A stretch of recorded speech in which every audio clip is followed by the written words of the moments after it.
Mga katropang ubas, ang grape variant po nakikita po ninyo ngayon ay si Muscat Blue.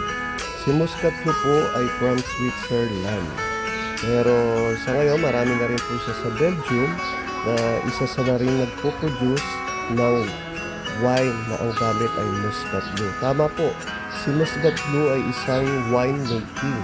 Pero today, isa na rin po siyang table grapes or port fruiting na rin po. Dahil sa marami ng hybrid na ginawa o mga chemical na ginagamit po ngayon sa pagdevelop po ng isang ubas.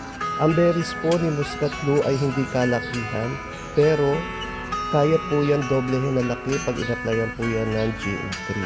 So madali lang po siyang buhayin, isa siyang rare imported.